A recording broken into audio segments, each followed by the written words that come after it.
أعوذ بالله من الشيطان الرجيم. بسم الله الرحمن الرحيم. الحمد لله رب العالمين، والصلاة والسلام على خاتم الأنبياء والمرسلين سيدنا محمد وعلى آله وصحبه أجمعين. أما بعد، maanta cashirkeenna waa cashirkii ugu dambeeyey lesson 3. waa cashirkii 11 haddaan qaldanayn. lesson 3 waa iska muraajaca, waa tadriib exercise oo kale maaragtay. webka aan joognaa waxa waaye maaragtay excuse me madinaarabic.com. my YouTube is Lugu Yarawan. My Facebook is Tafsirka Quranka groupka Tafsirka Quranka Facebook. Okay, let's start it maaragtay. weli alkii uu saabsanaa lesson 3ga iyo kelimado macnahooda maaragtay qoladii qofka ingiriisi qana halkaani ku qoran yihiin. ilaa haddaan qaldanayn hoos bay kusii qoran yihiin. waa adan ku dhaafay inta kale intaanan maaragtay aan dul maraya insha allah. adaan dhamaystirnaa inta kaleete. Okay, waa click baa samaynaysaa oo dhegeysanaysa soo akhrinayo. حلو sweet waa معاك هذا حلو، ذلك الحلو saas oo kale.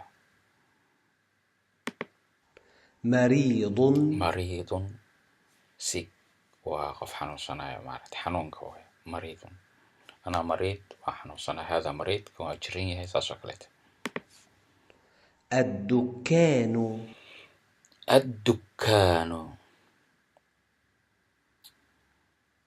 laamkan waa soo qaadanay. madeelka markaa ma wuxuu ka mid yahay xuruuf shamsiya mise xuruuf qamariya. naxwo ahaan waa maaragtay muraajaca ku samayn kartaa. laanka anigu akhrinayaa الدكان ma akhrinayo. soo xuruuf shamsiya waa الشمسية. mid kale deelka maaragtay shadda kor saaran waa laba deel. saasa ku fahmaysa maaragtay. الدكان iyo kelimadii aan ku lahaa xasuuso sentence-kii cashirka aan soo qaadanay.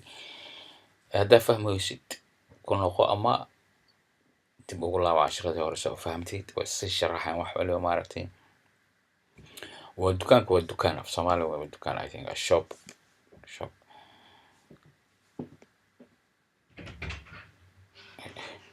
عربي انتي قبلتها waxaan ku yiri ashop baan iri al ila mangiliya saga hataa maartay fikray. anyway غني هذا غني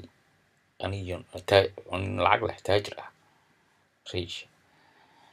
anyway ingiriiska iska dhaafada doonta qoladii yaqtaqaano loogu talagalay carabiga ku barato. طويل dheer qof dheer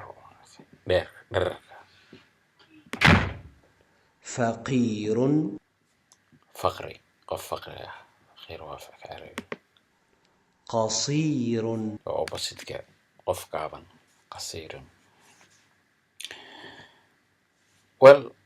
هذا الشيء لما يصير إلا 25 حروف ومعرفتي كلمات هذه معناها هذا نبرة. وحنوجد بين 10 أفراد إن شاء الله إلى هدو إدمه تسمع سكبة بين 10 فري معرفة هذه سيحوج سيسار أنت نوكو كان هوس حروف تصنبر إن شاء الله. والسلام عليكم ورحمة الله وبركاته. إلى أن نوفي.